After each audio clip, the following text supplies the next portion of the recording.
Rindu membuat sang triliuner jatuh sakit. Bab 1-5. Mohon dukungannya dengan cara like, komen dan subscribe serta share video ini ya guys. Agar Mimin semangat dan channel ini terus berkembang. Terima kasih dan selamat mendengarkan. Bab 1. Hujan turun dengan deras di hari ziarah makam. Saat ini, di pintu masuk rumah sakit, Reina yang bertubuh kurus sedang memegang laporan tes kehamilan dari rumah sakit. Di kertas itu tertera sebuah kata yang tercetak tebal, negatif. Sudah 3 tahun menikah belum hamil juga. Astaga, bisa-bisanya ada wanita yang begitu nggak berguna seperti kamu. Kalau nggak cepat hamil, kamu pasti akan didepak keluar dari keluarga Sunandar. Lalu bagaimana dengan keluarga Andara? Treya Libera yang berpakaian anggun mengentakkan sepatu hak tingginya. Dia menunjuk Reina dan terlihat sangat kecewa. Reina menatap kosong. Begitu banyak kalimat yang ingin dia ungkapkan. Tetapi pada akhirnya hanya terucap sebuah kata, maaf. Aku nggak butuh maaf. Aku mau kamu hamil anak Maxime. Ngerti? Reina tercekat. Tidak tahu harus menjawab apa. Reina dan Maxime sudah menikah selama 3 tahun. Tetapi Maxime tidak pernah sekalipun menyentuhnya. Mana mungkin dia bisa hamil? Treya kembali melirik Reina yang terlihat lemah tidak berdaya. Putrinya ini sama sekali tidak mirip dengan dirinya. Akhirnya, dia berujar dengan nada dingin. Kalau kamu nggak bisa hamil, cari wanita lain yang mau hamil anak Maxime. Dengan begitu setidaknya Maxime bisa mengingat kebaikanmu.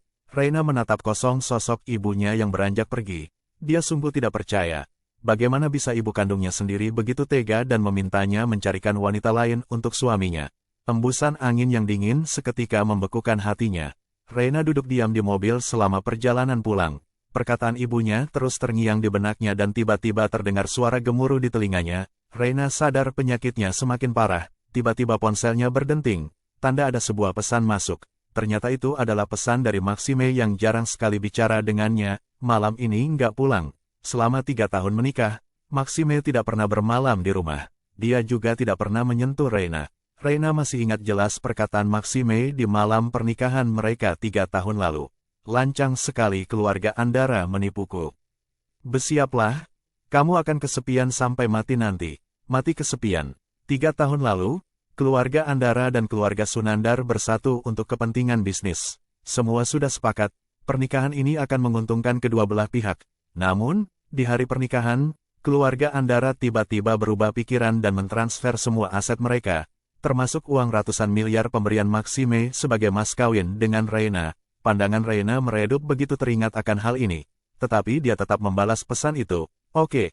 Laporan tes kehamilan di tangannya tanpa disadari sudah menjadi bola kertas. Sesampainya di rumah, Reina langsung membuang bola kertas itu ke tong sampah. Setiap bulan di tanggal yang sama, dia merasa sangat lelah.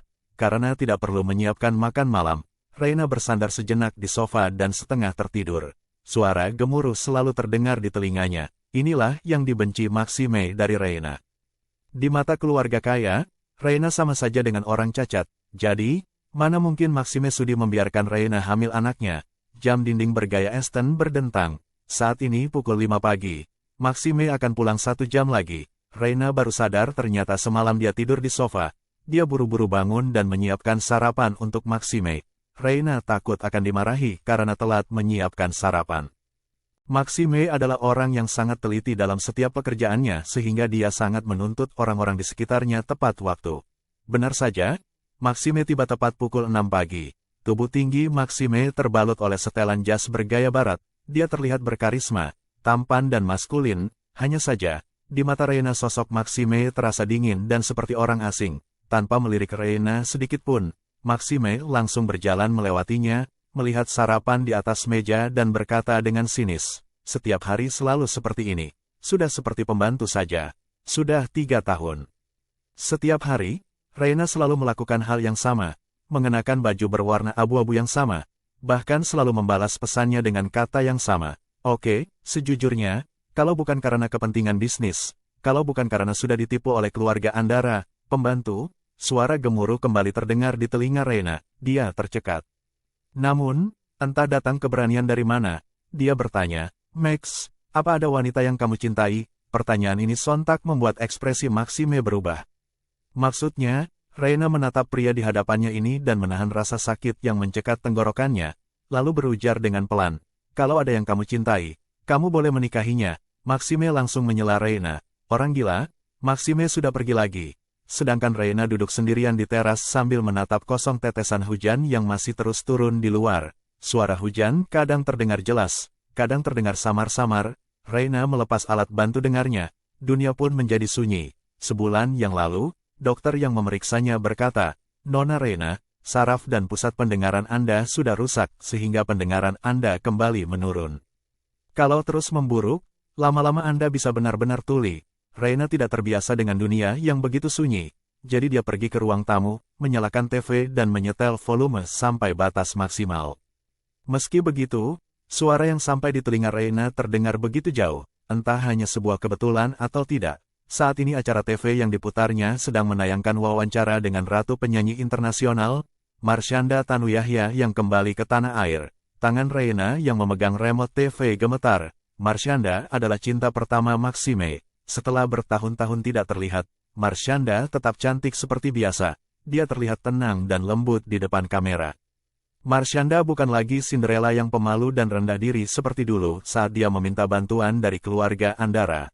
Ketika wartawan bertanya alasan dirinya kembali ke tanah air, dia menjawab dengan penuh percaya diri dan lantang. Remote TV di tangan Reina jatuh ke lantai. Jantung Reina berdebar kencang.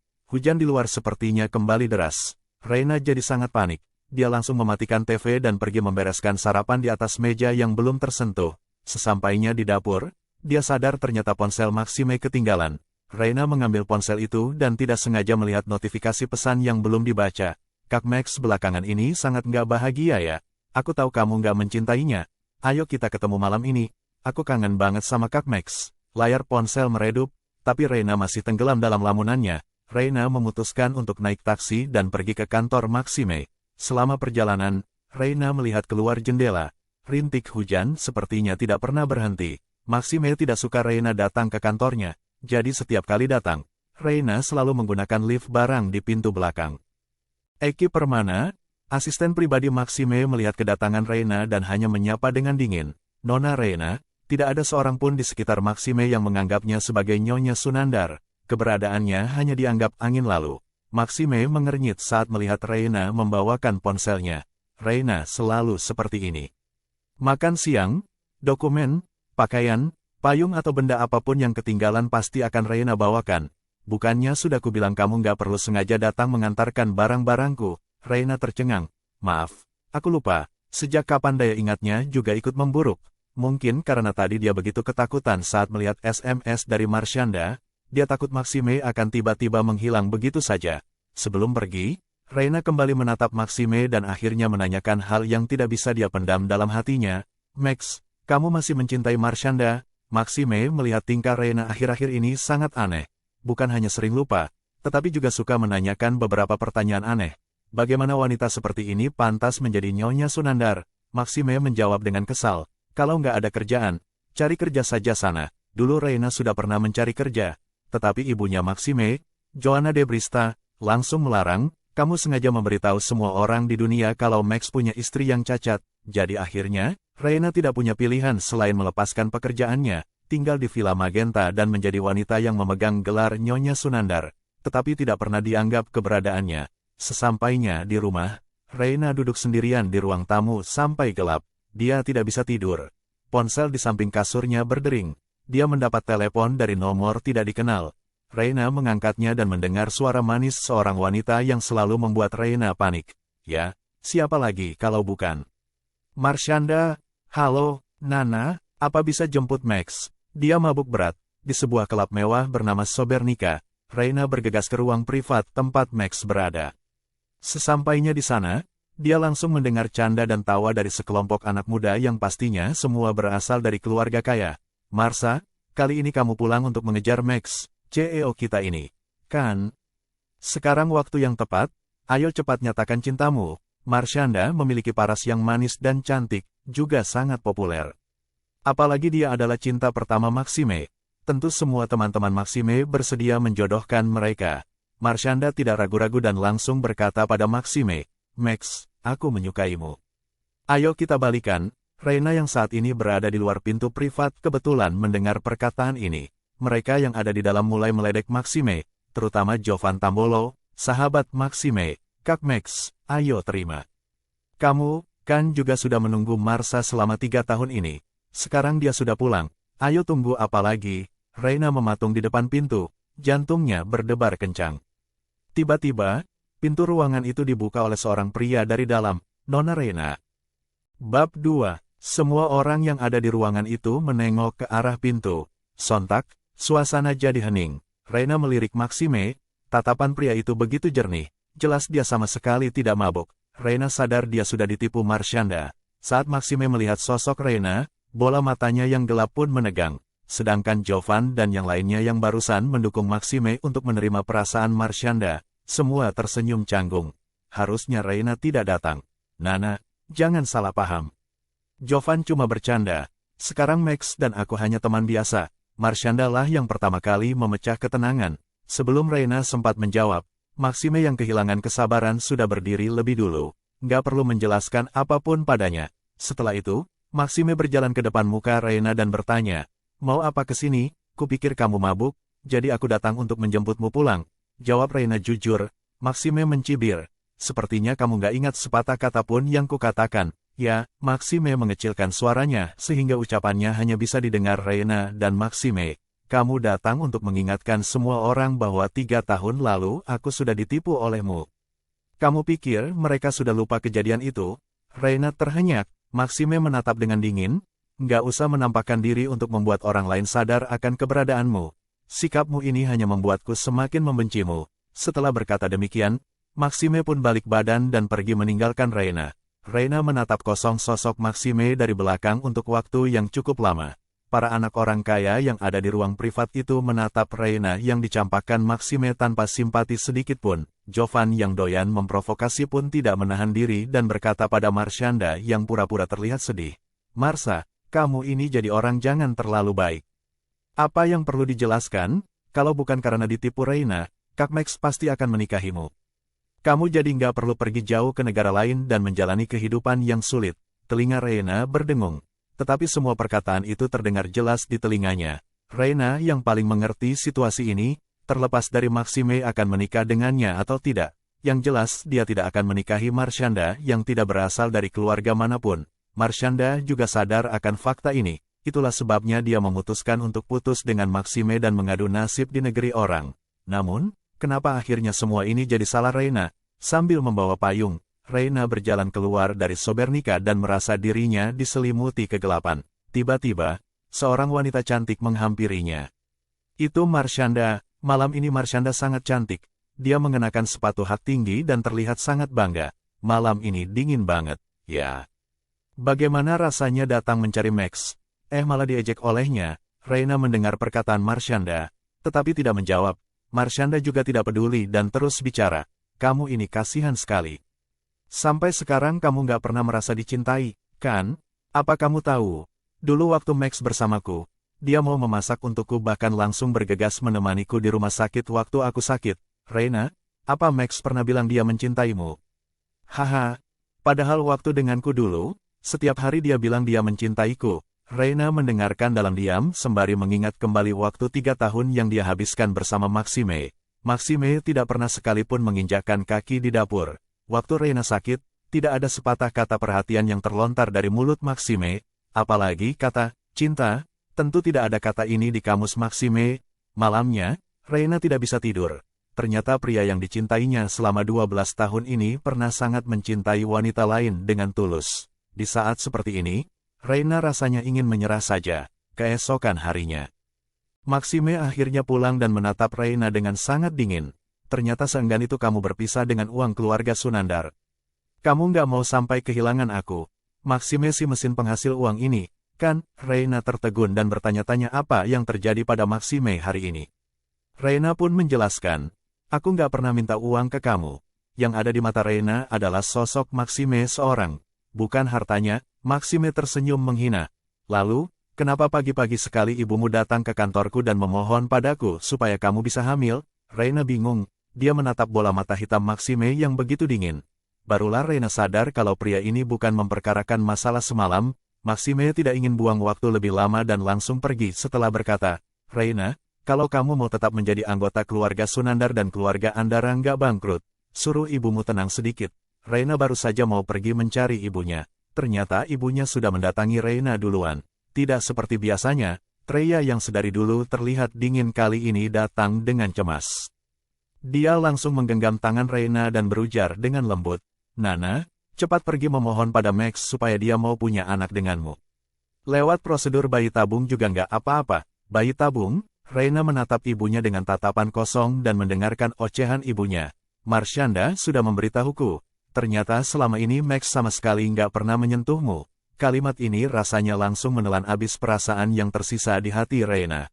Reina tidak paham untuk apa Maxime memberitahu Marshanda tentang hal ini.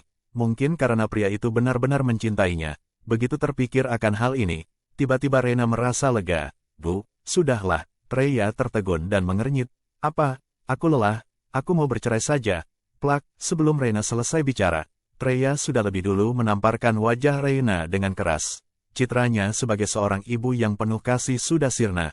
Dia menunjuk Reina dan berkata, "Berani sekali kamu minta cerai. Memangnya kamu siapa? Kamu mau meninggalkan keluarga Sunandar? Kamu pikir siapa pria bodoh yang akan menikahi wanita cacat dan bekas sepertimu?" Tubuh Reina terasa mati rasa. Sejak kecil, Treya memang tidak pernah menyayangi putrinya.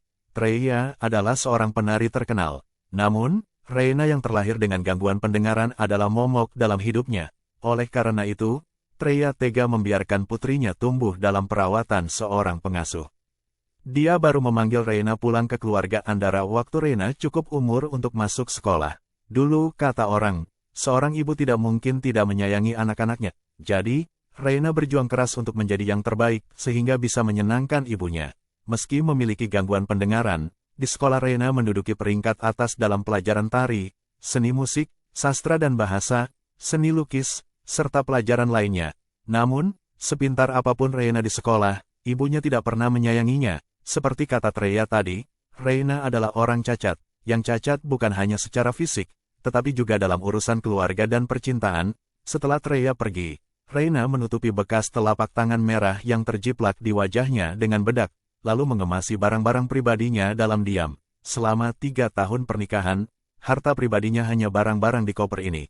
Setelah selesai, Reina mengumpulkan keberanian dan mengirim pesan pada Maxime, "Apa malam ini ada waktu? Ada yang mau kubicarakan?" Maxime tidak membalas pesannya. Tatapan Reina meredup. Dia tahu sekarang Maxime bahkan tidak sudi membalas pesannya. Akhirnya, Reina hanya bisa menunggu Maxime pulang. Dia pikir malam ini Maxime tidak akan kembali. Namun, tepat pukul 12 malam, pria itu pulang. Reina tidak tidur. Dia menghampiri Maxime dan dengan terampil membantu sang suami melepaskan mantel dan membawakan tasnya. Serangkaian tindakannya ini sangat mirip dengan pasangan pada umumnya. "Lain kali, jangan sembarangan mengirimiku pesan." Suara dingin Maxime memecah keheningan. Tangan Reina gemetar saat dia menggantungkan mantel Maxime, lalu dia bergumam, "Oke, enggak lagi." Maxime tidak menyadari ada yang salah dalam nada bicara Reina. Dia langsung pergi ke ruang kerja. Selama ini, setiap kali pulang Maxime selalu menghabiskan waktu di ruang kerjanya. Mungkin dalam persepsi Maxime, dunia orang tuli itu sunyi. Atau mungkin dia sama sekali tidak peduli pada Reina. Oleh karena itu, sesampainya di ruang kerja, Maxime lanjut bekerja dan mendiskusikan urusan bisnis termasuk tentang cara mengakuisisi grup Andara. Seperti biasa, Reina membawakannya semangkuk sup. Dia bisa mendengar Maxime yang sangat antusias mendiskusikan cara untuk mengakuisisi perusahaan ayahnya. Perasaannya tidak bisa dijelaskan. Reina sadar adiknya itu tidak berguna dan suatu hari nanti grup Andara pasti akan diambil alih seseorang. Hanya saja, dia tidak menyangka orang yang paling cepat bertindak adalah suaminya sendiri. "Max," sebuah suara menginterupsi diskusi Maxime. Maxime tertegun. Entah karena merasa bersalah atau alasan lain, dia langsung menutup telepon dan laptopnya. Reina pura-pura tidak memperhatikan gerak-gerik Maxime. Dia masuk dan meletakkan sup itu di hadapan Maxime. "Max, cepat istirahat setelah minum sup ini. Kesehatan lebih penting." Entah kenapa, hati Maxime yang awalnya tegang menjadi rileks saat dia mendengarkan suara lembut Reina. Sepertinya Reina tidak mendengar rencananya tadi. Mungkin karena merasa bersalah, Maxime menghentikan Reina yang beranjak pergi. "Tadi katanya ada yang mau kamu bicarakan." "Ada apa?" Reina pun menoleh dan berujar dengan lembut, "Aku mau tanya apa siang nanti ada waktu. Aku mau mengurus surat perceraian." Bab 3. Suara Reina begitu tenang dan ringan. Seolah perceraian ini hanya hal sepele. Pupil mata Maxime menegang. Apa katamu? Selama pernikahan mereka, seketerlaluan apapun perlakuan Maxime padanya, Reina tidak pernah menyebut kata cerai. Sebenarnya Maxime paham betul betapa Reina sangat mencintainya. Tatapan Reina yang awalnya kosong saat ini berubah menjadi sangat tajam. Pak Maxime, selama ini aku sudah menjadi penghalangmu. Kita cerai saja. Maxime meremas tinjunya kuat-kuat. Kamu dengar pembicaraanku barusan, kan? Keluarga Andara sudah berada di ujung jurang. Apa bedanya menikah denganku atau menikah dengan orang lain? Apa tujuanmu bercerai? Kamu mau anak atau mau uang? Atau mau mengancamku supaya aku nggak melakukan apapun pada keluarga Andara? Maxime bertanya dengan dingin. Jangan lupa, aku sama sekali nggak mencintaimu. Ancamanmu nggak berguna untukku. Sosok Maxime di mata Reina tiba-tiba menjadi kabur. Reina merasa tenggorokannya tercekat dan telinganya sakit. Bahkan dengan alat bantu dengar, dia tidak bisa mendengar dengan jelas perkataan Maxime selanjutnya. Jadi, Reina hanya bisa menjawab pertanyaan Maxime. Aku nggak mau apa-apa. Takut Maxime menyadari ada yang janggal, Reina pun buru-buru meninggalkan ruang kerja. Maxime menatap punggung Reina. Entah kenapa dia belum pernah sekesal ini. Dia tidak pernah mengendalikan emosinya demi orang lain, jadi dia langsung membalikkan meja di depannya. Sup yang dimasak Reina pun tumpah. Reina kembali ke kamar dan menegak banyak obat. Dia menyentuh telinganya dan mendapati jarinya terlumuri darah segar.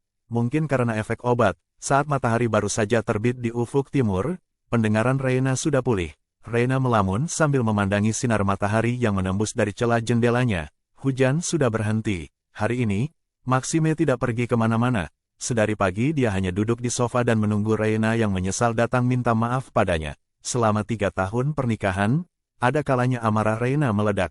Namun, setiap kali setelah selesai marah dan meluapkannya dalam tangisan, tidak berapa lama Reina pasti akan datang minta maaf. Maxime pikir kali ini pasti sama saja. Maxime melihat Reina yang bersiap pergi setelah selesai mandi. Seperti biasa wanita itu mengenakan pakaian berwarna gelap, tetapi kali ini sambil menyeret koper dan ada sebuah dokumen di tangannya. Ketika Reina menyerahkan dokumen itu pada Maxime, barulah dia menyadari kalau itu adalah dokumen persetujuan perceraian. Max, telepon aku kalau sudah ada waktu.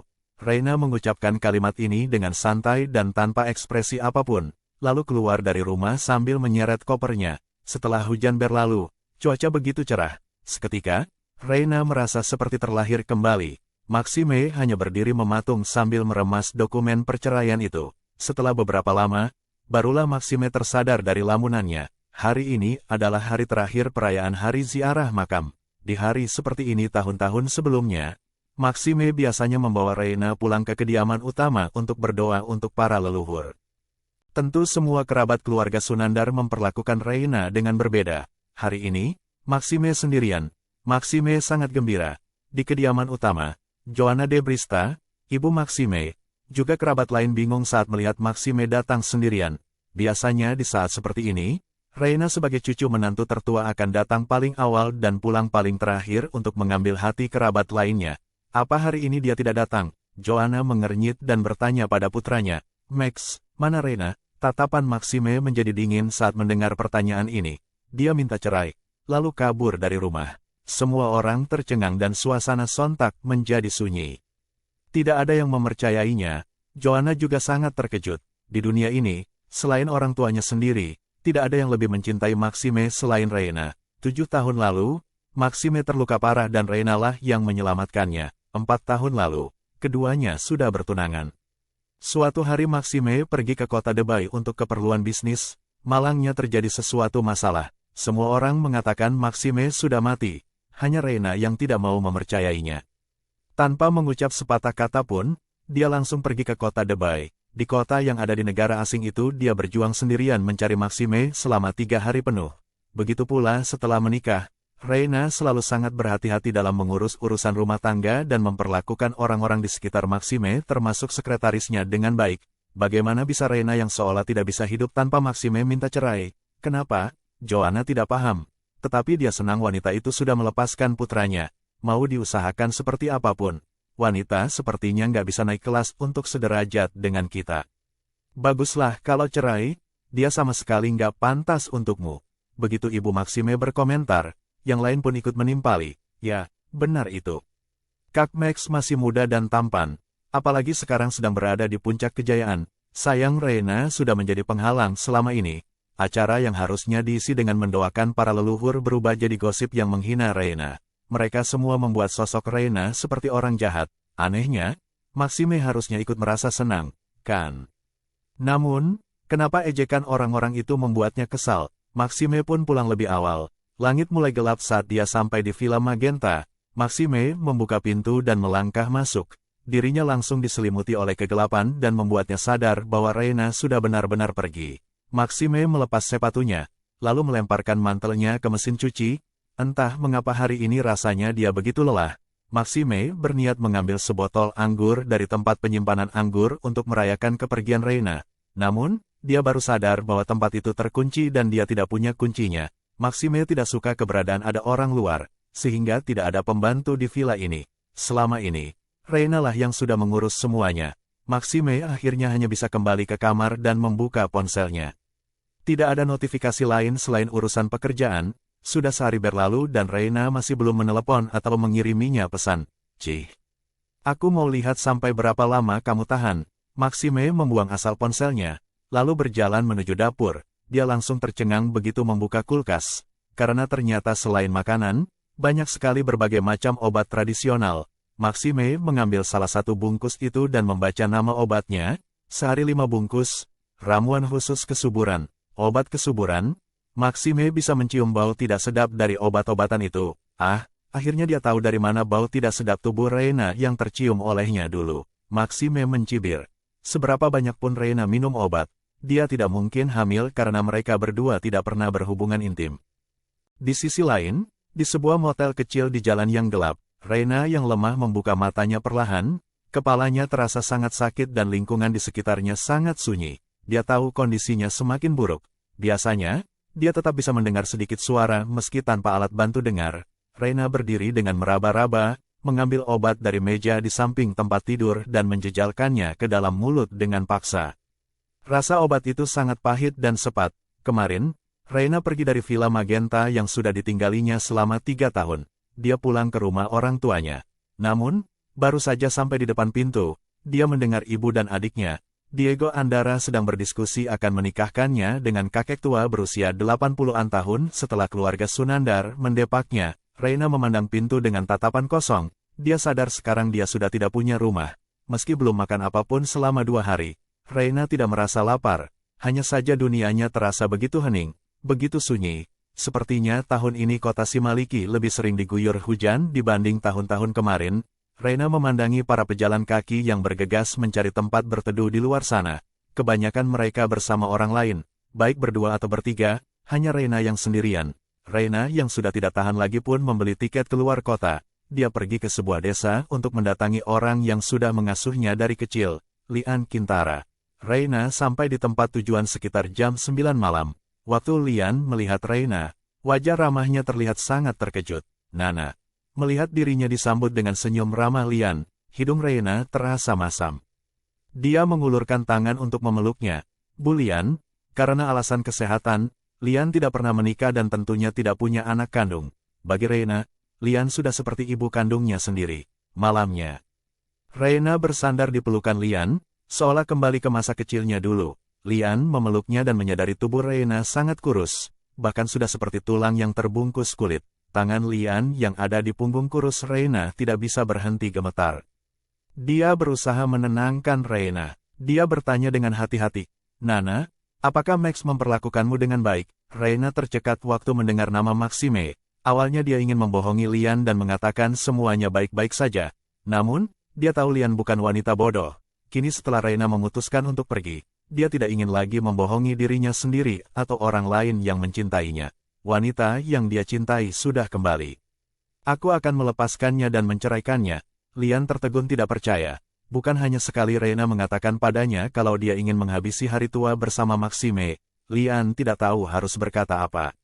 Akhirnya dia hanya menghibur Reina dengan mengatakan bahwa ada begitu banyak orang di dunia ini. Pasti ada seseorang yang akan mencintainya dengan tulus. Reina mengangguk dalam diam. Dengungan di telinganya menutupi suara Lian yang menenangkan. Jarang sekali Reina bisa tidur nyenyak. tetapi malam itu dia terbangun dan sangat terkejut waktu melihat noda darah di spray bermotif bunga kasurnya. Reina menyentuh telinga kanannya dan merasa ada sesuatu yang lengket. Reina membuka jarinya dan melihat ada noda darah. Bab 4. Alat bantu dengarnya terselimuti darah. Pupil mata Reina bergetar. Dia buru-buru menyeka telinganya dengan tisu, melepas spray dan mencucinya. Reina takut akan ketahuan karena Lian pasti mengkhawatirkan kondisinya. Jadi, dia diam-diam mengemasi semua barangnya lalu membuat alasan asal dan berpamitan pada Lian. Sebelum pergi, diam-diam Reina meninggalkan sebagian uang tabungannya di meja di samping tempat tidur. Lian mengantar Reina ke stasiun sambil melambaikan tangan dengan enggan. Lian sangat mengkhawatirkan Reina yang sangat kurus. Jadi dia menghubungi orang dalam grup Sunandar. Sekretaris Maxime langsung melapor begitu tahu pengasuh Reina yang menelepon. Hari ini adalah hari ketiga sejak kepergian Reina. Ini juga pertama kalinya Maxime menerima telepon yang berhubungan dengan Reina. Maxime sedang duduk di kantornya, dan begitu mendapat kabar ini, dia sangat senang. Benar, kan perkiraannya, wanita itu tidak akan bertahan lebih dari 3 hari. Suara Lian pun terdengar dari ujung telepon. Pak Maxime, saya adalah pengasuh Reina sedari kecil. Saya mohon, bisakah Anda bermurah hati dan memperlakukan Reina dengan lebih baik? Dia nggak sekuat kelihatannya. Waktu baru lahir, Nyonya Treya langsung membuangnya dan menyerahkannya padaku karena dikira tuli. Dia baru boleh pulang ke rumah setelah menginjak usia masuk sekolah. Tapi di rumahnya sendiri, hanya Tuan Besar Anthony yang menyayanginya sedangkan yang lain memperlakukannya seperti pembantu. Pak Maxime dan Tuan Besar Anthony adalah orang yang paling dia sayangi. Anggap saja saya memohon pada Anda. Tolong perlakukan dia dengan baik. Maxime merasa tertekan saat mendengar suara Lian yang mulai terisak di ujung telepon. HMPH, kenapa bukan dia sendiri yang ngomong padaku? Nggak berani, sampai perlu orang sepertimu yang mengatakannya padaku. Maxime menjawab dengan nada dingin, mau Reina jadi apalah? Nggak ada hubungannya denganku, dia pantas hidup seperti itu. Setelah itu, Maxime langsung menutup telepon. Lian hanya tahu Maxime itu pria yang baik karena Reina memang menceritakannya seperti itu. Baru sekarang akhirnya Lian sadar ternyata pria ini begitu kejam dan sama sekali tidak pantas untuk Reina. Reina sedang duduk di mobil dalam perjalanan pulang ke kota. Ponsel Reina tiba-tiba bergetar. Dia membukanya dan mendapati sebuah pesan masuk dari Maxime. Bukannya kamu minta cerai? Sampai ketemu besok jam 10 pagi. Reina menatap kosong pesan itu dan membalas singkat. Oke. Sepatah kata itu rasanya menusuk mata Maxime. Sepanjang hari Maxime tidak bisa fokus. Akhirnya dia mengajak teman-temannya minum-minum di sebuah klub. Marshanda juga datang. Hari ini kalau belum mabuk, aku nggak akan pulang. Jovan duduk di samping Maxime dan bertanya tentang Reina. Bagaimana kabar si Tuli? Maxime mengangkat alisnya. Nggak perlu menyebutkan namanya lagi. Besok kami akan urus surat cerai. Jovan tercengang tidak percaya. Serius? Mata indah Marshanda berbinar, lalu menuangkan anggur ke gelas Maxime. Max, aku bersulang untuk hidupmu yang baru. Malam ini Maxime minum gila-gilaan. Marshanda ingin mengantarnya pulang, tetapi Maxime menolak. Nggak usah, nggak pantas, karena besok mereka akan bercerai. Mungkin Reina akan pulang malam ini. Marshanda tidak senang atas penolakan ini. Dia pun bertanya, kenapa? Toh kalian sudah pasti cerai. Apanya yang nggak pantas? Kamu takut hubungan kita ketahuan? Hubungan mereka? Maxime memicingkan mata. Jangan berpikir macam-macam.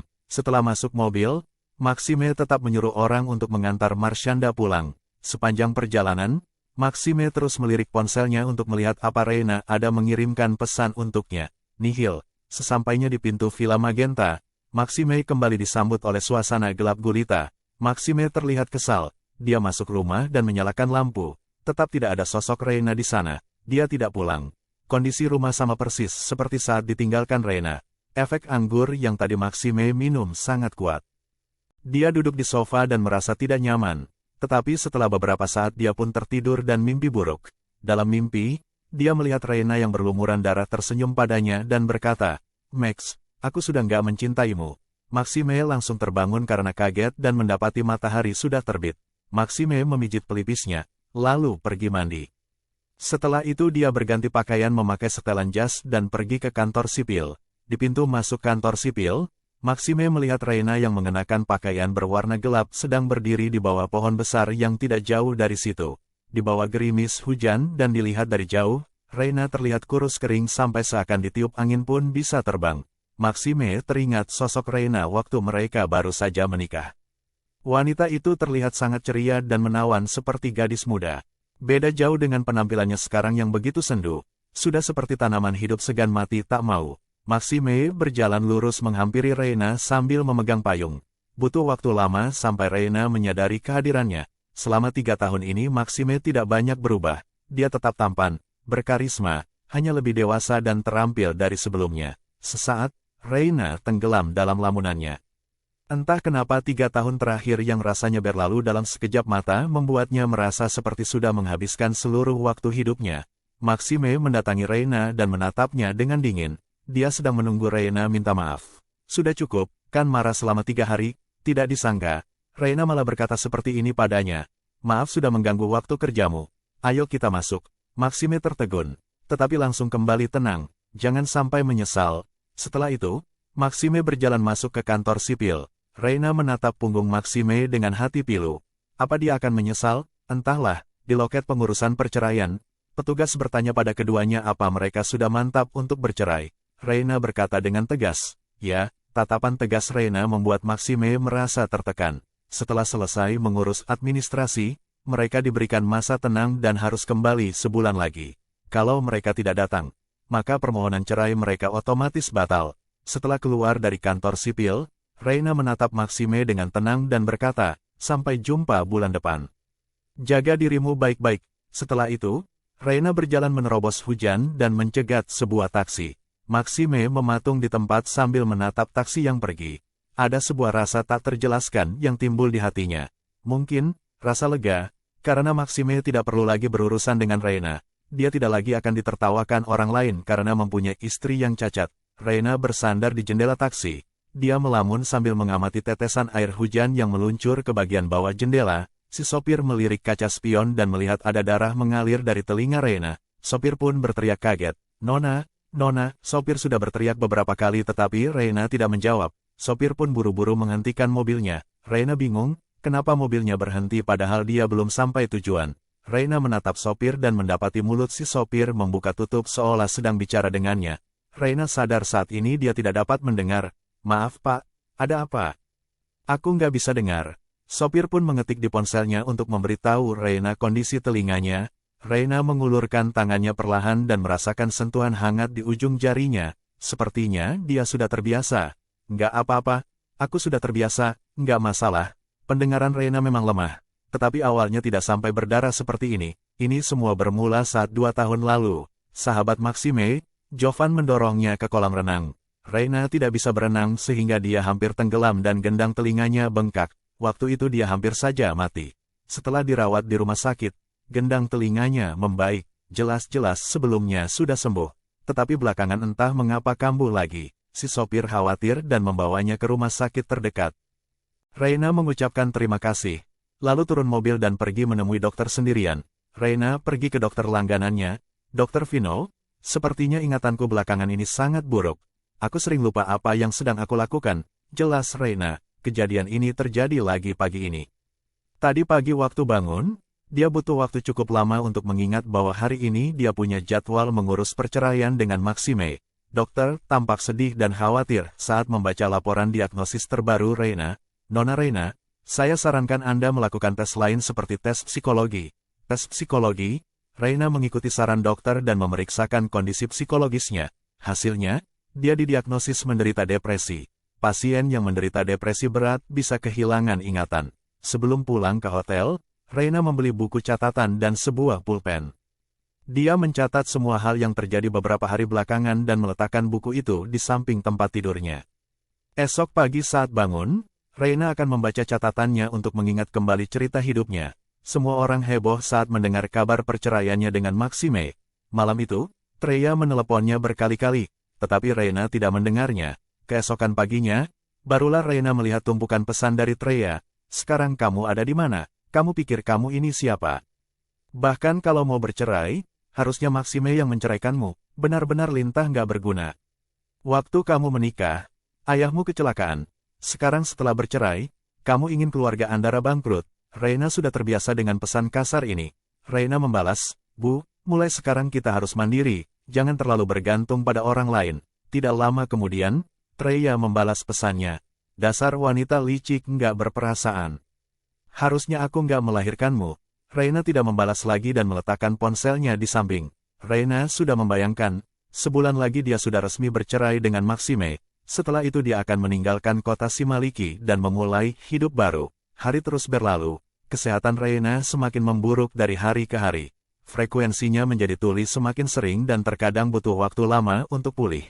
Daya ingatnya juga menurun drastis. Mungkin kecacatan pendengarannya tidak bisa sembuh, tetapi depresi bisa. Jadi, Reina ingin membahagiakan dirinya sendiri dengan menyibukkan diri. Dia mendaftar menjadi relawan untuk merawat para lansia dan yatim piatu.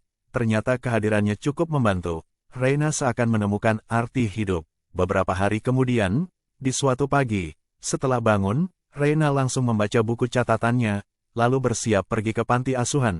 Namun, begitu melihat ponselnya, Reina mendapati ada tumpukan pesan yang belum dibaca. Pesan pertama dari Treya, selanjutnya dari adiknya, Diego, terakhir dari Marshanda. Reina membacanya satu persatu. Pesan dari Treya, selamat, semua terjadi seperti rencanamu. Keluarga Andara bangkrut. Pesan dari Diego, sembunyi saja sana. Aku belum pernah melihat kakak yang begitu kejam dan pengecut sepertimu. Pesan dari Marshanda, Reina, turut berbela sungkawaya. Sebenarnya bagus sih, karena grup Andara pasti bisa lebih maju di tangan Max. Pesan dari Marshanda, karena dulu keluarga Andara sudah membantuku. Katakan saja kalau ada yang bisa kubantu, kalau aku bisa, pasti akan kutolong. Reina yang sudah hampir memutus koneksi dengan dunia luar masih belum mengerti apa yang terjadi. Tidak berapa lama, berita hangat tersaji di hadapannya. Bab 5. Reina membuka berita dan melihat konferensi yang diadakan grup Sunandar. Beritanya Maxime telah berhasil mengakuisisi grup Andara. Mulai sekarang, grup Andara sudah punah dari dunia ini. Kehidupan Maxime akhir-akhir ini sangat menyenangkan. Setelah berhasil mengakuisisi grup Andara, balas dendam yang sudah ditunggu-tunggu Maxime pun terbalaskan. Jovan tersenyum seraya berkata, akhirnya keluarga Andara kena karma karena sudah menipumu 3 tahun yang lalu. Jovan mengganti topik pembicaraan dan bertanya pada Maxime yang sedang bekerja. Kak Max, apa si tuli itu datang memohon padamu? Tangan Maxime yang sedang menandatangani dokumen berhenti bergerak. Entah mengapa belakangan ini selalu saja ada orang yang menyebut nama Reina. Enggak, Maxime menjawab dengan dingin. Jovan tercengang. Setelah masalah sebesar ini terjadi di keluarga Andara, Reina tetap diam. Dia melanjutkan, jangan-jangan dia sudah sadar akan semua perbuatannya. Katanya ibu dan adiknya sedang mencarinya kemana-mana. Mereka nggak tahu di mana si tuli bersembunyi. Jovan terus mengoceh. Maxime mengernyit. Tiba-tiba dia merasa kesal. Keluar sana, Jovan tercengang. Dia melirik Maxime dan mendapati ternyata pria itu marah. Dia tidak berani berkata apa, apalagi dan buru-buru meninggalkan kantor CEO di luar ruangan. Jovan mengeluarkan ponselnya dan menelepon. Reina sudah ketemu? Sudah, dia ada di motel di Jalan Gandaria. Jovan meminta asistennya mengirimkan titik lokasi, lalu menuju ke sana. Reina sudah menjadi penghalang Maxime dan Marshanda selama 3 tahun, meski sekarang dia sudah setuju bercerai. Jovan tidak akan membiarkan hal ini begitu saja. Bagaimanapun, Marshanda adalah penolongnya. Di luar sedang hujan, setelah selesai dengan tugas relawannya, Reina pergi ke rumah sakit untuk menebus obat, lalu berjalan menuju motel sambil memegang payung. Hanya ada segelintir orang di jalan. Sambil menyetir, tatapan Jovan terpaku pada punggung kurus Reina. Dia sengaja menambah kecepatan dan melewati Reina. Tubuh Reina jadi terciprat genangan air. Reina menoleh dengan tatapan kosong. Jovan melirik Reina dari kaca spionnya. Mobil Bugatti abu-abu. Reina kenal mobil mewah ini. Ya, ini mobil Jovan. Reina buang muka dan pura-pura tidak melihatnya. Jovan tentu tidak pergi begitu saja. Dia memperlambat laju mobilnya dan mengikutinya dari dekat. Hei Tuli, sekarang sudah jadi orang yang tahu diri. Kamu nggak menyapaku? Bukannya dulu kamu suka sekali menyapa dengan riang setiap kali melihatku. Bukannya dulu kamu suka menjilatku. Reina mendengarkan semua penghinaan itu tanpa ekspresi. Karena cintanya pada Maxime, Reina selalu berusaha sebaik mungkin untuk menyenangkan semua orang di sekitar Maxime, termasuk teman-temannya. Pikirnya, suatu hari nanti keluarga dan teman-teman Maxime akan menerimanya.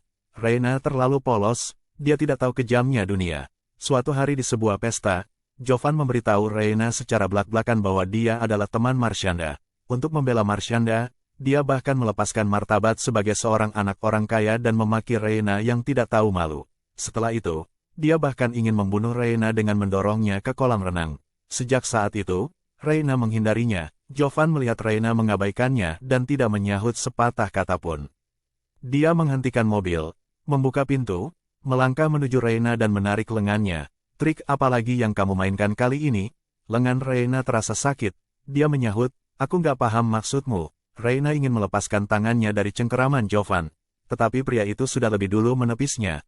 Jangan sentuh aku dengan tangan kotormu. Reina yang tersentak langsung mundur beberapa langkah, dan akhirnya terjatuh. Jovan berdiri diam dan agak terkejut.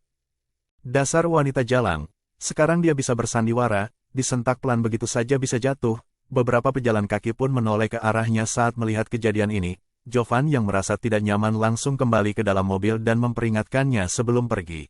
Reina, jangan menindas Marsha hanya karena kamu cacat. Dia berbeda darimu. Dia sudah berusaha begitu keras untuk mencapai posisinya saat ini. Sebaiknya kamu berhenti mengganggu hubungannya dengan Kak Max. Jovan pun pergi lalu dengan teganya memberitahu keluarga Andara di mana Reina tinggal saat ini. Karena terjatuh tadi, tangan dan lutut Reina jadi memar. Rasa sakit yang cukup menusuk membuatnya butuh waktu lama untuk kembali berdiri. Sebenarnya, Reina sangat tidak paham kenapa Jovan memperlakukannya seperti ini. Reina ingat dengan jelas. 4 tahun yang lalu, Jovan mengalami kecelakaan dan terjebak di mobil yang akan segera meledak.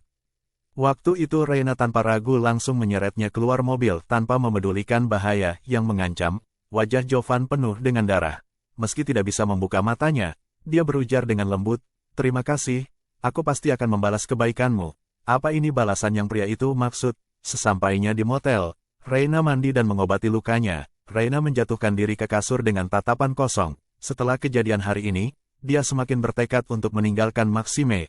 Saat Reina terbangun, langit sudah cerah. Reina keluar kamar dan mendapati ibunya sedang duduk di ruang tamu dengan mengenakan gaun berwarna merah. Treya yang melihat Reina sudah bangun pun langsung menyerahkan sebuah amplop ke hadapan Reina. Treya terlihat tidak peduli sama sekali dengan kondisi putrinya. "Baca baik-baik, ini jalan keluar yang ibu pilihkan untukmu." Reina mengambil dokumen itu dan melihat judulnya, Perjanjian Pranikah. Lalu, dia membaca berkas itu. Nona Reina dengan sukarela menikahi Pak Jeremy dan sebagai istri akan terus merawat suaminya sampai tua. Pak Jeremy akan menafkahi keluarga Andara dan memberi uang 600 miliar sebagai mas kawin. Jeremy Latif adalah seorang pengusaha generasi tua di kota Simaliki yang saat ini berusia 78 tahun. Reina tercekat. Treya kembali melanjutkan, "Pak Jeremy bilang dia nggak keberatan menikahi kamu yang sudah pernah menikah. Asal kamu mau menikah dengannya, dia akan membantu keluarga Andara bangkit lagi.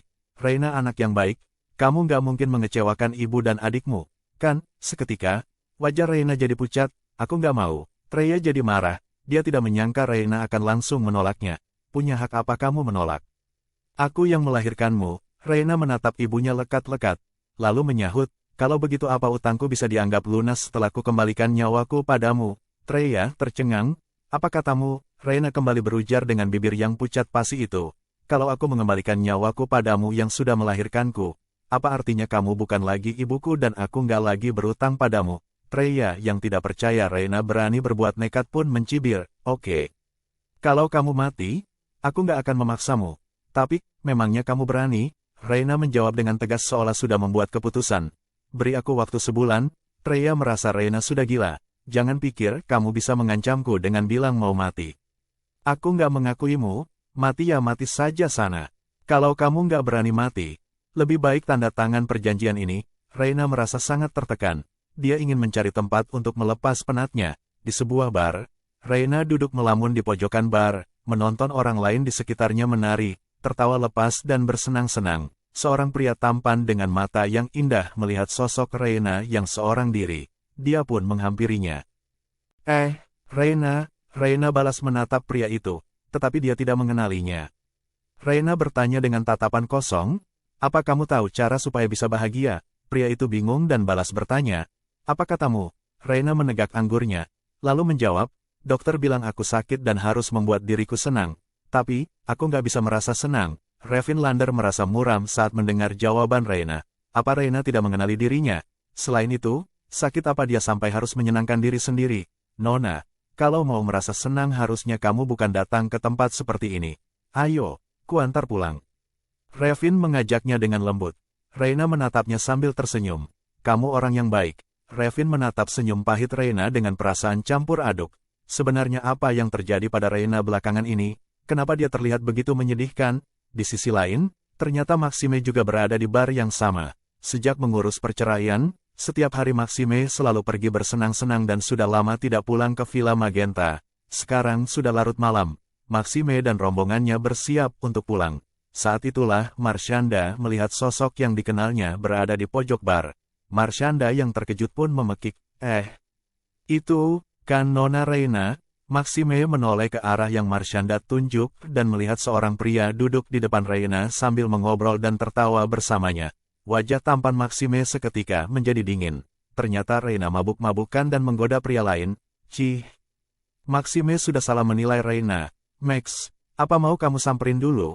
Tanya Marshanda. Nggak usah. Maxime menjawab dengan dingin lalu langsung beranjak pergi.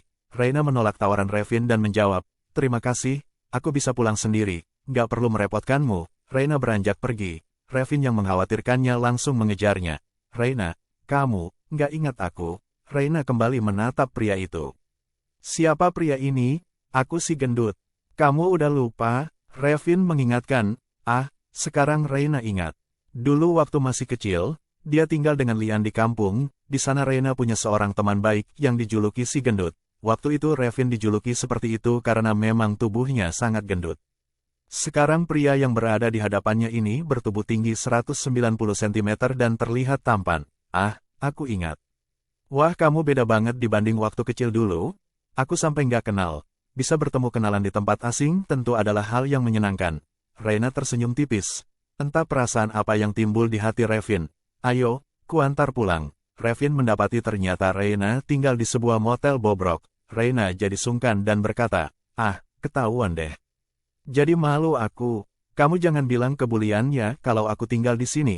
Takutnya dia jadi khawatir. Revin mengangguk. Sekarang sudah larut malam. Tidak baik bagi Revin untuk tinggal lama-lama. Revin pun pergi setelah memberitahu Reina kalau dia akan menemuinya lagi besok pagi. Karena gelap gulita, Revin tidak menyadari ada sebuah mobil Maybach berwarna hitam yang terparkir di dekat pintu hotel. Revin sudah pulang. Karena minum terlalu banyak, Reina merasa sakit perut dan pusing. Dok, pintu kamar Reina digedor. Reina kira Revin datang kembali. Dia pun membukakan pintu. Begitu pintu terbuka, pergelangan tangan Reina langsung dicengkeram Maxime. Reina yang ringkih tentu tidak sepadan dengan tenaga pria kekar seperti Max. Cengkeraman Maxime membuat pergelangan tangan Reina rasanya mau patah. Reina, hebat juga ya kamu. Maxime menutup pintu dengan punggung tangannya lalu mendorong Reina ke sofa. Ternyata kamu sudah memilih mangsamu selanjutnya. Pantas saja kamu mau melepaskanku, cibir Maxime. Perkataan Maxime seperti pisau yang menyayat hatinya. Entah bagaimana Maxime bisa mengetahui keberadaannya di sini dan bertemu dengan Revin. Reina tertegun. Dia tidak membela diri dan hanya menatap Maxime. Kenapa? Kita, kan sama saja. Keluarga Andara sudah menipu Maxime dalam pernikahan ini. Maxime memperlakukan Reina dengan dingin. Bahkan dia yang berstatus suami Reina masih mempertahankan hubungannya dengan Marshanda, cinta pertamanya. Mereka berdua sama.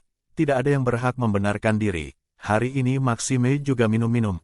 Tubuhnya bau alkohol. Maxime menjepit dagu Reina dan berujar dengan suara yang dalam.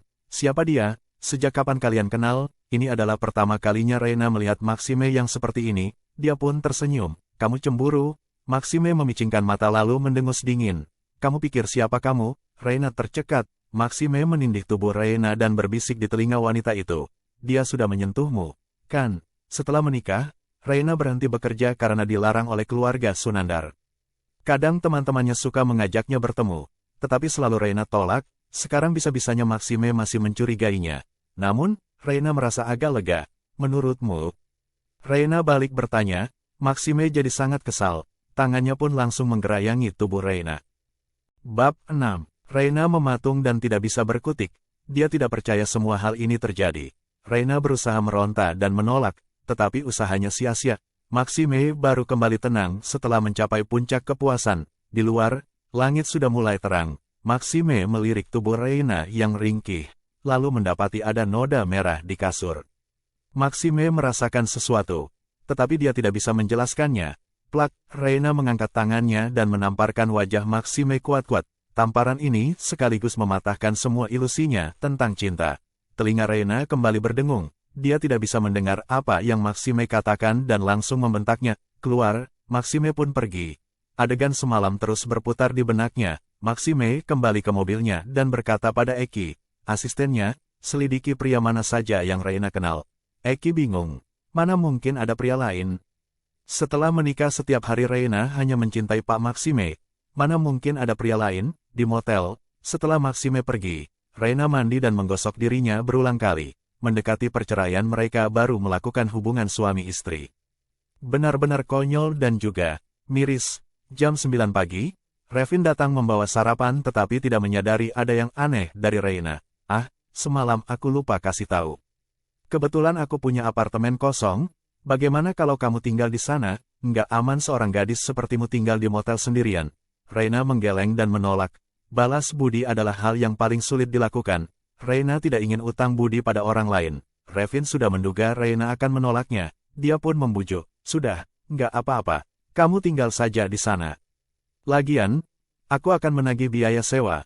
Tapi paling aku hanya akan tinggal selama sebulan. Nggak masalah. Lebih baik daripada kamar itu kosong sebulan. Sebenarnya Revin tidak paham kenapa Reina bilang dia hanya akan tinggal selama sebulan. Karena baginya waktu mereka bersama masih sangat panjang.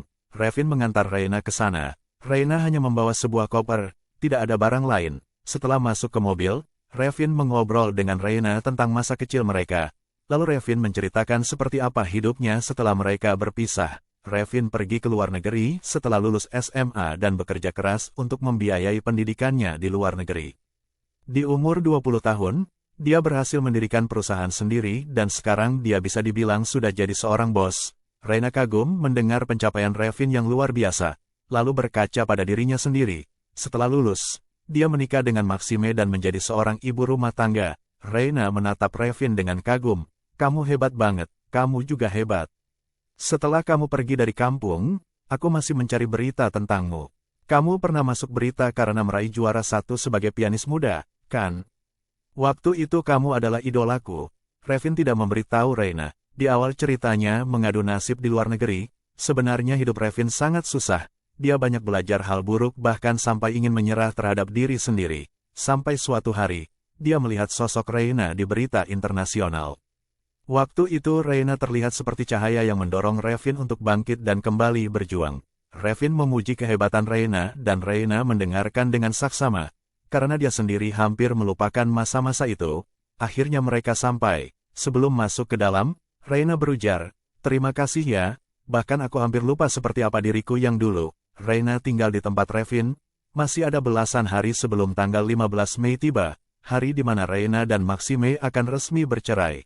Tiba-tiba, dia teringat janjinya pada Treya. Suatu pagi, Reina pergi membeli guci abu.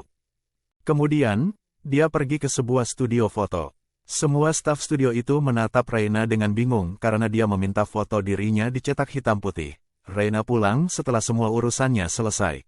Di rumah, Reina melamun sembari menatap keluar jendela. Tiba-tiba ponsel Reina berdering.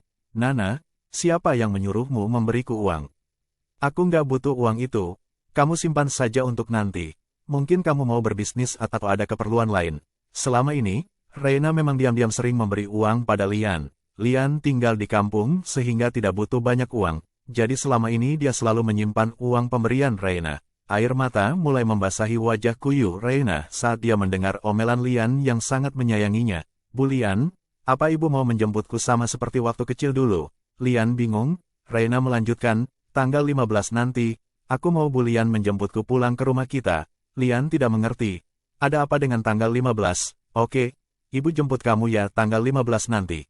Belakangan ini pihak rumah sakit sering mengiriminya pesan dan memintanya melakukan pemeriksaan kesehatan. Tetapi semua ini ditolak dengan sopan oleh Reina. Bagaimanapun, dia sudah memutuskan untuk pergi dari dunia ini. Tidak ada gunanya membuang uang untuk pengobatan. Reina membuka buku tabungannya dan melihat masih ada uang 200-an juta. Reina berencana memberikan uang ini pada Lian untuk biaya masa tuanya. Dalam beberapa hari terakhir, kota Simaliki terus diguyur hujan. Revin sering mengunjunginya dan selalu mendapati Reina sedang duduk melamun sendirian di teras. Revin juga menyadari pendengaran Reina semakin memburuk karena meski Revin sudah berkali-kali mengetuk pintu, Reina tetap tidak mendengarnya.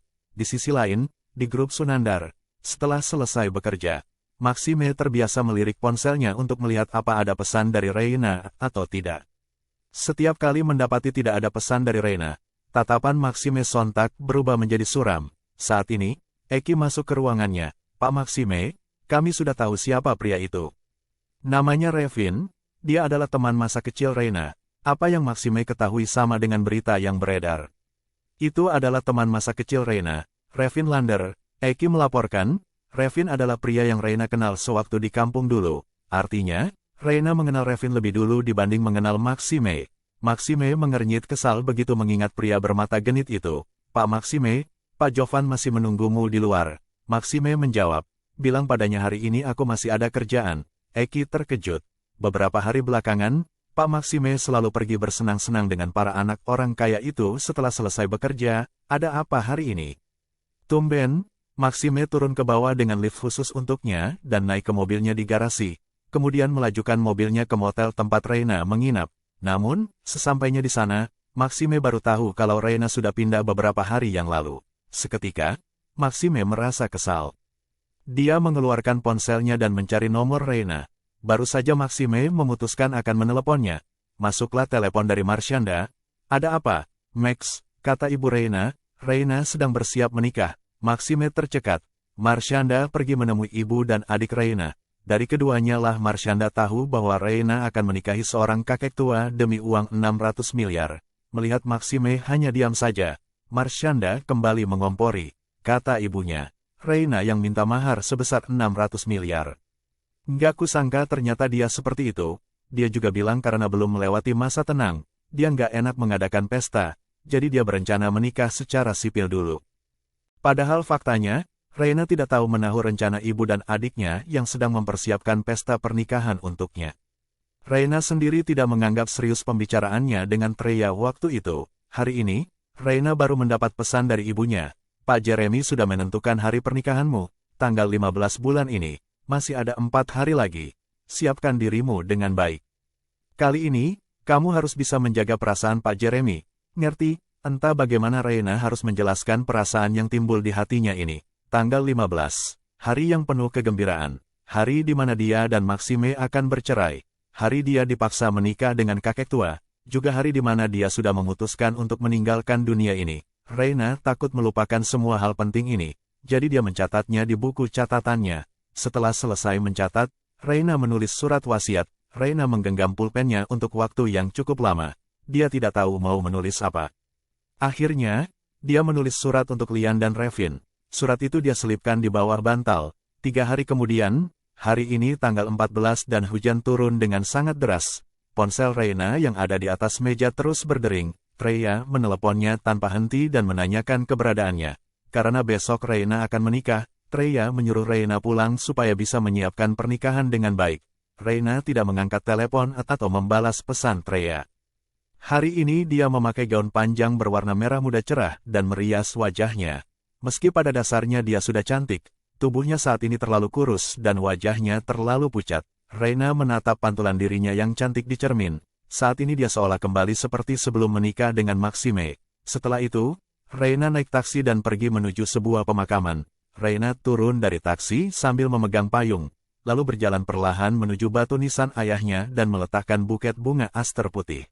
"Ayah," angin dingin menderu mengiringi butiran air hujan yang jatuh di atas payung. "Maaf. Awalnya aku nggak mau datang ke sini. Tapi sekarang aku benar-benar nggak punya tempat tujuan. Aku mengaku, aku itu pengecut dan takut berjalan sendirian. Itu sebabnya aku memutuskan untuk datang ke sini. Kalau ayah mau marah, marahi saja aku." Reina berujar pelan, lalu duduk di samping batu nisan dan memeluk dirinya sendiri. Dia kembali menyalakan ponselnya dan mendengar pesan suara Treya satu persatu. "Reina, kamu pikir kamu bisa kabur dengan bersembunyi? Adikmu sudah mengambil uang itu. Pak Jeremy juga punya mata-mata di mana-mana. Kamu pikir dia akan melepaskanmu? Coba kamu pikir. Lebih baik menikah baik-baik daripada diseret di hari pernikahanmu sendiri, kan? Kamu harus tahu diri. Sekarang ini, Reina membaca semua pesan itu dalam hati. Setelah itu, dia mengetik balasan, aku nggak mau pulang. Besok, kalian bisa menjemputku di pinggir barat kota. Kutunggu kalian di depan batu nisan ayah. Treya tidak berpikir macam-macam saat membaca pesan Reina. Karena sudah mendapat balasan, Treya pun tidak lagi mengganggu Reina. Reina menikmati saat-saat damai seperti ini. Dia akan duduk di sini sepanjang hari. Waktu malam tiba, dia mengeluarkan patung kayu kecil yang diukir ayahnya untuknya ketika dia masih kecil. Reina memegangnya dengan hati-hati, menggunakan tubuhnya untuk melindungi patung itu dari malam yang gelap dan hujan lebat. Waktu berlalu menit demi menit, sampai akhirnya tepat pukul 12 malam, tanggal 15 pun tiba. Reina menatap langit gelap yang tak berujung, hatinya penuh kepahitan. Pukul 3 dini hari. Dengan tangan gemetar, Reina mengeluarkan sebotol obat dari tasnya. Bab 7. Saat ini, di Villa Magenta, waktu pulang, Maxime langsung duduk di sofa di ruang tamu tanpa menyalakan lampu. Saking lelahnya, Maxime memijit pelipisnya lalu tertidur. Tetapi tidak berapa lama dia kembali terbangun. Aneh sekali. Lagi-lagi dia mimpi buruk tentang Reina. Dalam mimpinya, dia melihat Reina sudah mati dan hal itu terasa sangat nyata. Maxime melirik ponselnya. Sekarang baru jam 4 pagi. Maxime sadar hari ini adalah hari terakhir masa tenang dan mereka sepakat untuk bercerai. Maxime pun tidak menahan diri dan mengirimkan sebuah pesan pada Reina. Jangan lupa, hari ini kita harus urus perceraian. Reina sudah mulai tidak sadar saat menerima pesan Maxime. Tetapi dia tetap memaksakan diri untuk mengetik pesan balasan. Maaf, sepertinya aku nggak bisa datang. Tapi, kamu nggak usah khawatir. Perceraian kita akan tetap berjalan. Kalau Reina meninggal, tentu pernikahan mereka tidak lagi berlaku. Maxime merasa lega setelah mendengarkan pesan suara Reina. Sudah Maxime duga, mana mungkin wanita itu mati. Reina tidak mungkin mati dan tidak mungkin rela bercerai darinya. Maxime pun menelepon Reina. Selama ini, sebenarnya Reina hampir tidak pernah menerima telepon dari Maxime. Maxime jarang sekali bicara basa-basi dengannya. Komunikasi mereka hanya melalui pesan. Reina mengangkat panggilan itu. Tetapi sebelum dia sempat menyahut, perkataan dingin Maxime sudah lebih dulu mendarat di telinganya. Reina, kesabaranku juga ada batasnya. Bukannya kamu yang mau bercerai, sekarang kamu menyesal karena aku nggak memberimu uang. Kamu mau menikah dengan orang lain. Memangnya uang 600 miliar nggak cukup? Reina tercekat, tiba-tiba dia tidak bisa mendengar apapun. Namun, Reina tidak mau disalahkan untuk hal yang tidak dia lakukan. Jadi dia menggunakan kekuatan terakhirnya untuk menjawab. Max, aku menikahimu. Sama sekali bukan karena uang. Sekarang aku ingin bercerai. Juga bukan demi uang. Mungkin kamu nggak akan percaya. Tapi aku cuma mau bilang, aku sama sekali nggak tahu masalah tentang ibu dan adikku yang melanggar perjanjian. Sekarang, aku juga nggak akan menikahi orang lain hanya demi uang 600 miliar. Suara Reina putus-putus. Maxime bisa mendengar angin yang menderu kencang dan suara hujan di ujung telepon. Kamu ada di mana sekarang? Reina tidak bisa mendengar suara Maxime. Dia meremas erat ponselnya dan terus menjelaskan. Kalau aku tahu ibu dan adikku akan berbuat seperti itu, aku pasti nggak akan mau menikah denganmu. Kalau aku tahu, hanya ada Marshanda di hatimu, aku nggak akan menikah denganmu. Kalau aku tahu, ayahku akan kecelakaan di hari pernikahanku, aku juga nggak akan menikah denganmu. Tidak akan. Tidak akan menikah dengan Maxime. Dari kata-kata Reina, Maxime bisa mendengar kepahitan yang sudah terpendam selama bertahun-tahun. Maxime juga mendengar Reina sangat menyesal sudah menikah dengannya. Maxime tercekat, rasanya ada bola yang mengganjal tenggorokannya. Apa hakmu menyesal? Kan kamu yang dulu merengek untuk menikah denganku. Suara berat Maxime terdengar agak serak. Di ujung telepon, suara Reina yang terus melemah pun semakin tidak terdengar. Reina, kamu ada di mana sekarang? Sampai akhir, Maxime tidak mendapat jawaban dari pertanyaannya. Dia hanya mendengar kata-kata terakhir Reina. Sebenarnya, aku selalu berharap supaya kamu bahagia. Buk, ponsel Reina jatuh dari tangannya. Hujan membasahi ponsel itu dan lambat laun layarnya menjadi gelap. Di Villa Magenta, Maxime jadi panik waktu panggilannya terputus. Dia menelepon kembali, tetapi langsung disambut jawaban operator. Maaf, nomor yang Anda tuju tidak dapat dihubungi. Cobalah beberapa saat lagi. Maxime berdiri, mengenakan mantelnya dan bersiap pergi. Namun, langkahnya terhenti di depan pintu. Reina pasti sedang bermain tarik ulur. Mereka berdua akan segera resmi bercerai. Reina tidak ada hubungannya dengan Maxime. Maxime pun kembali ke kamar. tetapi entah mengapa dia tidak bisa tidur. Perkataan Reina terus terngiang di benaknya. Kalau aku tahu ibu dan adikku akan berbuat seperti itu, aku pasti nggak akan mau menikah denganmu. Kalau aku tahu hanya ada Marshanda di hatimu, aku nggak akan menikah denganmu. Kalau aku tahu ayahku akan kecelakaan di hari pernikahanku, aku juga nggak akan menikah denganmu. Maxime bangun lagi dan tanpa sadar berjalan ke kamar Reina. Sudah sebulan Reina meninggalkan tempat ini. Maxime membuka pintu kamar dan mendapati kamar itu gelap. Suasananya sangat muram. Maxime menyalakan lampu. Kamar Reina sangat kosong. Tidak ada barang pribadi yang tersisa. Maxime duduk di kasur dan membuka laci meja di sampingnya. Di dalam ada sebuah buku catatan kecil, hanya ada satu kalimat yang tertulis di sana. Menurutku, orang yang memilih untuk pergi adalah yang paling menderita karena dia sudah melewati berbagai macam pergumulan batin sebelum akhirnya mengambil keputusan. Maxime mencibir saat membacanya. Menderita? Kamu pikir aku nggak menderita selama bersamamu? Maxime membuang buku itu ke tempat sampah. Namun, sesaat sebelum meninggalkan kamar Reina, dia kembali meletakkan buku catatan itu di atas meja. Setelahnya, Maxime tetap tidak bisa tidur. Di sisi lain, Revin juga tidak bisa tidur nyenyak. Dia merasa ada yang tidak beres dengan Reina dalam 2 hari terakhir, tetapi dia tidak tahu apa yang janggal. Sekitar pukul 4 pagi, Lian meneleponnya. Vin, apa kamu bisa membantuku? Coba jenguk Reina. Barusan aku mimpi aneh. Revin pun duduk di kasur. Mimpi apa? Aku mimpi sesuatu terjadi pada Nana. Dia datang padaku dalam kondisi basah kuyup dan memintaku jangan sampai lupa menjemputnya pulang. Tangis Lian pun pecah. Aku takut terjadi sesuatu padanya. Teleponnya nggak diangkat dari tadi. Beberapa hari yang lalu, dia menyuruhku untuk menjemputnya di tanggal 15.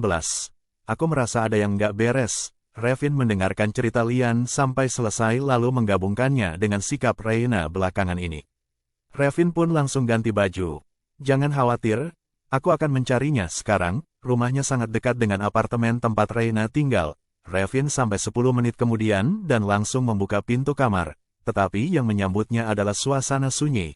Pintu kamar tidur Reina terbuka dan di dalamnya kosong. Reina tidak ada di rumah. Pergi kemana wanita itu?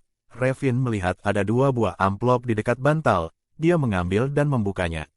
Setelah dibaca sedikit, barulah dia sadar kalau itu adalah surat wasiat. Salah satunya adalah pesan untuk Revin. Revin, uang sewa kamar ini sudah aku transfer ke rekeningmu. Ya. Terima kasih sudah menjagaku belakangan ini. Kamu tahu nggak? Aku itu nggak punya teman sejak datang ke kota Simaliki. Sebelum akhirnya bertemu denganmu, kukira aku ini orang yang nggak berguna sampai nggak ada yang mau berteman denganku. Untungnya, kita bisa bertemu. Kamu membuatku sadar kalau ternyata aku nggak sejelek itu. Terima kasih banyak. Ya. Kamu nggak boleh sedih. Aku cuma mau ketemu ayah. Dia pasti akan menjagaku. Surat wasiat lainnya ditulis untuk Lian. Revin membuka surat itu dan membaca isi suratnya. Di baris terakhir surat, dia menemukan sebuah alamat untuk Lian. Revin bergegas pergi. Alamat yang berada di pinggir barat kota itu tidak jauh dari posisinya sekarang, bisa ditempuh sekitar 20 menit dengan mobil. Namun, bagi Revin sekarang, tempat itu terasa sangat jauh. Dia tidak mengerti bagaimana seseorang yang dulunya begitu cemerlang dan punya masa depan yang cerah bisa-bisanya memilih untuk mati. Di saat bersamaan, Treya juga menuju pinggir barat kota. Hanya saja, Treya datang menjemput Reina yang akan dijualnya seharga 600 miliar pada kakek tua. Di Heavenstair, sebuah taman makam di pinggir barat kota Simaliki, hujan turun begitu deras. Reina terkulai di depan batu nisan ayahnya. Hujan deras membuat tubuhnya basah kuyup. Rupanya saat ini seperti setangkai bunga layu di pinggir jalan yang bisa menghilang dari dunia dalam sekejap. Revin menerobos hujan dan berlari menghampiri Reina. Reina, hanya suara angin dan hujan yang menjawab teriakan Revin. Tidak ada respons apapun dari Reina. Saat Revin memeluknya, barulah dia sadar ada sebotol obat kosong di samping Reina. Revin mengangkat tubuh Reina dengan tangan gemetar. Ringan sekali tubuhnya. Reina, bangun, Reina. Sadarlah, Revin terus memanggil Reina sambil menggotongnya ke mobil. Nyonya, kita sudah sampai, kata sopir. Treya melihat keluar jendela dan melihat seorang pria asing sedang menggendong. Reina, bagus sekali ya kelakuanmu. Reina, Treya mengernyit dan turun dari mobil. Hari ini, Treya mengenakan gaun berwarna merah meriah. Percikan air hujan membasahi gaunnya. Treya bergegas menghampiri untuk memarahi Reina. Namun, saat Treya baru saja mau buka mulut, dia mendapati Reina bersandar lemas di pelukan Revin. Wajahnya pucat dan matanya terpejam. Treya mematung. Reina, Treya baru akan bertanya apa yang terjadi saat matanya tertuju pada botol obat yang tertiup angin. Treya buru-buru mengambil botol obat itu dan membaca labelnya. Obat tidur. Treya jadi teringat perkataan Reina beberapa hari yang lalu. Kalau aku mengembalikan nyawaku padamu yang sudah melahirkanku, apa artinya kamu bukan lagi ibuku dan aku nggak lagi berutang padamu? Payung di tangan Treya jatuh ke tanah. Treya meremas botol obat di tangannya sambil menatap Reina tidak percaya. Entah matanya basah karena hujan atau air mata. Kurang ajar. Bisa-bisanya kamu melakukan hal ini. Nyawamu itu milikku. Bibir merah meronat Treya bergetar. Diego tidak ikut turun. Dia tetap di mobil dan jadi bertanya-tanya kenapa ibunya berdiri lama sekali di tengah kuburan. Diego pun menyusul dan langsung terhenyak begitu tahu kondisinya. Dia tidak menyangka kakaknya benar-benar berani bunuh diri. Diego yang sadar dari lamunannya pun jadi panik. Bu, bagaimana ini? Uang Pak Jeremy sudah kupakai untuk membuka perusahaan baru. Sekarang akhirnya Revin mengerti kenapa Reina yang awalnya ceria dan kuat berubah menjadi seperti ini. Treya mengepalkan tinjunya. Sorot matanya terlihat murka. Dia berteriak, kenapa kamu nggak mati setelah menikah saja? Kenapa? Revin tidak sanggup mendengarkan ucapan ibu dan adik berhati kejam ini. Pergi, jangan sampai aku mengulangi perkataanku. Treya dan Diego baru menyadari ternyata pria di hadapan mereka cukup berkarisma. Sama seperti Maxime. Siapa kamu? Diego melangkah maju. Dia itu kakakku. Apa hakmu mengusir kami? Setelah itu, Diego berujar pada Treya. Bu, orang-orang Pak Jeremy sudah mendesak kita. Katanya kalau nggak segera mengantar Reina, mereka akan menghajar kita. Treya menenangkan diri lalu berujar dengan kejam. Masukkan dia ke mobil. Dalam kondisi mati pun dia harus menyelesaikan prosedur pernikahannya dulu. Bab 8. Oke, Diego berjalan mendekat, bersiap bertarung dengan Revin untuk merebut Reina. Tidak disangka, Diego baru saja menjulurkan tangan, tubuhnya sudah lebih dulu dihajar dan ditendang Revin. Buak. Diego sampai terlempar beberapa meter ke belakang. Dia menangkupi dadanya dan tidak bisa berkata-kata. Treya langsung membantu Diego berdiri, lalu menatap Revin dengan marah. Berani sekali kamu menendang anakku. Revin menggendong Reina sambil menatap kedua orang itu dengan dingin. Buliran air hujan menetes dari ujung rambut Revin. Dia berjalan menghampiri Treya dan Diego, selangkah demi selangkah. Sosoknya sangat berbeda. Dia terlihat tegas dan garang. Kalian cari mati? Treya dan Diego ketakutan dengan sosok Revin. Seketika mereka diam membisu. Sambil membopong Reina, Revin tidak lupa mengingatkan Treya. Dalam surat wasiatnya, Nana bilang dia punya rekaman di mana kamu berjanji untuk memutuskan hubungan dengannya. Kamu nggak lupa, kan? Reina tidak mau jadi putrinya lagi. Reina tahu sebenarnya rekaman itu tidak mempunyai kekuatan hukum dan tidak bisa memutuskan hubungan ibu anak di antara mereka. Namun, Reina paham betul sifat Treya. Treya adalah orang yang gila hormat. Kalau rekaman ini sampai terungkap ke publik, dia akan dicap sebagai ibu yang sudah mencelakai putrinya. Setelah diancam oleh Revin, Treya dan Diego pun pergi. Dari kaca spion mobil, Treya melirik putrinya yang terlihat sudah tidak bernyawa dalam pelukan Revin. Dia mengepalkan tinjunya kuat-kuat. Jangan salahkan ibu. Ini semua salahmu sendiri yang gak berguna dan gak mampu merebut hati Maxime.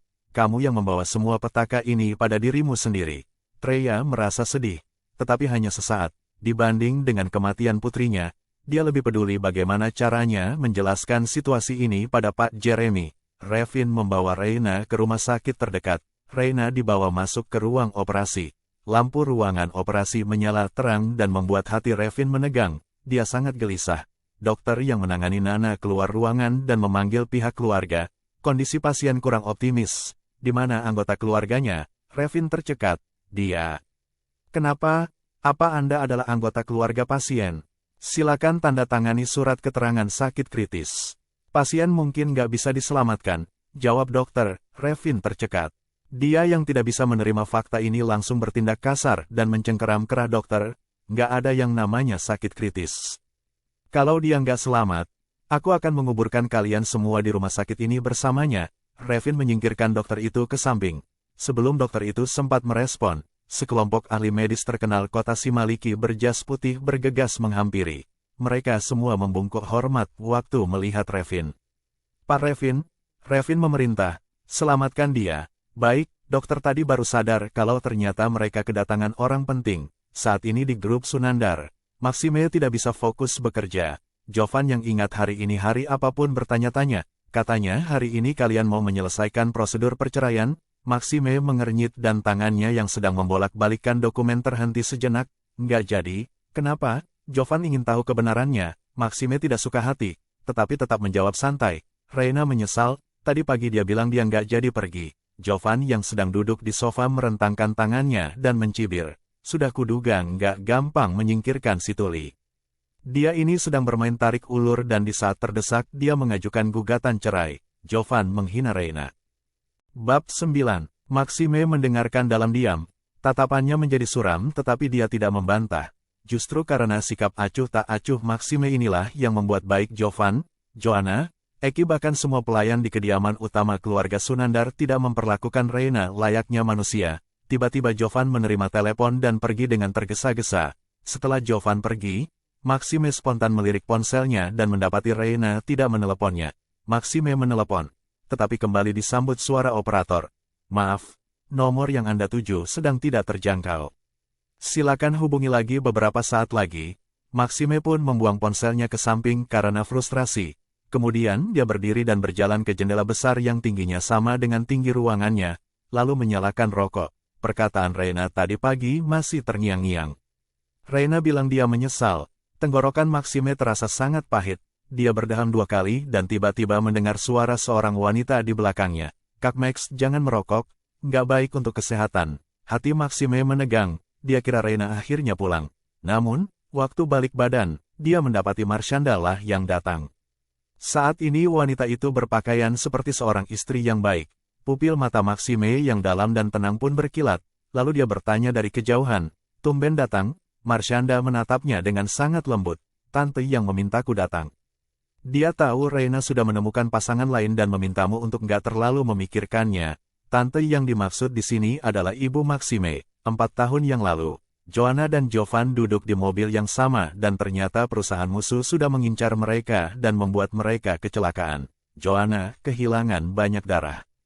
Waktu itu stok darah golongan darah O di rumah sakit habis. Kebetulan Reina punya golongan darah yang sama.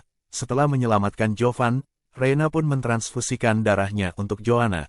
Namun, setelah transfusi darah, Reina yang kelelahan pun pingsan. Waktu itu Marshanda sangat bergantung pada keluarga Andara, sehingga Marshanda mengusahakan segala cara untuk menyenangkan Reina. Waktu tahu Reina ada di rumah sakit, Marshanda langsung datang untuk merawat Reina. Dari situlah dia tahu aksi Reina yang sudah menyelamatkan Joanna dan Jovan. Sayang, tidak ada yang menyadari kalau ternyata Marshanda, secara tidak sengaja, mengklaim dirinya sebagai penyelamat Joanna dan Jovan. Marshanda kira Maxime pasti akan menikahinya karena dia sudah menyelamatkan nyawa ibunya. Tidak disangka Joanna malah menikahkan Maxime dengan Reina dari keluarga Andara demi karir dan kekuasaan putranya. Padahal Reina punya pendengaran yang buruk. Sekarang, Maxime sudah memutuskan hubungan dengan Reina. Meski sudah menikah selama 3 tahun saja mereka tidak punya anak. Joanna mulai longgar dalam urusan menantu dan mendukung hubungan Marshanda dan Maxime. Joanna juga menyetujui pernikahan mereka asal Marshanda bisa memberi seorang anak. Siapa pasangannya? Maxime bertanya sambil menatap Marshanda. Di telepon, Reina bilang dia tidak akan menikah dengan orang lain demi uang 600 miliar. Maxime juga tidak percaya bahwa perasaan Reina padanya selama bertahun-tahun ini semua hanya rekayasa belaka. Marshanda terlihat ragu. Aku juga nggak tahu. Kalau Maxime tahu Reina dipaksa menikahi seorang kakek tua, Maxime pasti luluh. Kalau nggak tahu jangan ungkit-ungkit lagi. Marshanda tertegun sesaat, lalu mengangguk. Seharian ini, Maxime sangat tidak fokus. Malam itu, di ruang ICU rumah sakit kota Simaliki, Reina masih bernapas. Meski sangat lemah, dia belum mati. Setelah Revin membawanya ke rumah sakit, para dokter rumah sakit berhasil membawanya kembali dari ambang kematian. Reina melihat Lian menangis di sampingnya. Dia pun memaksakan diri untuk menghiburnya. "Aku, nggak apa-apa, jangan nangis." Reina adalah orang pengecut. Dia bahkan memilih obat tidur untuk mati. Lian terlihat jauh lebih tua dalam semalam. Hal ini membuat Reina merasa sangat sedih dan bersalah. Lian tercekat. Dia menggenggam erat tangan Reina seraya berkata, "Nana, dengarkan kata-kata ibu. Kamu harus berjuang dan sembuh ya, kita mulai hidup yang baru." Ya, Reina tidak bisa berjanji. Saat ini, di koridor rumah sakit, Pak, hasil pemeriksaan pasca operasi sudah keluar. Ternyata dia hamil setengah bulan. Bab 10. Angin bertiup kencang di luar jendela. Reina meletakkan tangannya yang pucat dan kurus di perut bagian bawah. Tatapannya terlihat pilu. Revin memberitahunya, dokter bilang dia hamil. Anak ini datang di waktu yang salah. Lian menatap Reina dan mendapati tatapannya kosong. Reina tidak terlihat punya keinginan untuk bertahan hidup. Nana. Reina tersadar dari lamunannya, lalu menoleh. Bu Lian. Mata Lian memerah. Dia merapikan beberapa helai rambut yang berantakan di pelipis Reina seraya berkata, Nana, ibu itu nggak punya anak dan sudah menganggapmu seperti anakku sendiri. Ibu nggak berharap kamu jadi orang sukses dan kaya raya. Aku hanya ingin melihatmu sehat. Kalau satu-satunya anakku mati, mana mungkin aku bisa tetap menjalani hidup. Mata Reina menegang saat melihat Lian mengambil pisau buah. Aku yang membesarkanmu sampai umur 10 tahun. Tapi aku salah karena nggak bisa menemanimu lagi setelah itu. Sekarang, aku mau pergi minta maaf pada Tuan Besar Anthony. Setelah Lian selesai bicara, dia mengiris pergelangan tangannya dengan pisau buah itu. Ketakutan langsung merayapi hati Reina. Dia berjuang sekuat tenaga untuk bangun dan menghentikan Lian, tetapi tubuhnya terlalu lemah dan hanya bisa berujar dengan serak. Bu Lian, jangan. Lian tidak berhenti. Tangis Reina pecah saat melihat darah segar mengalir di pergelangan tangan Lian. Aku janji nggak akan melakukan hal bodoh lagi.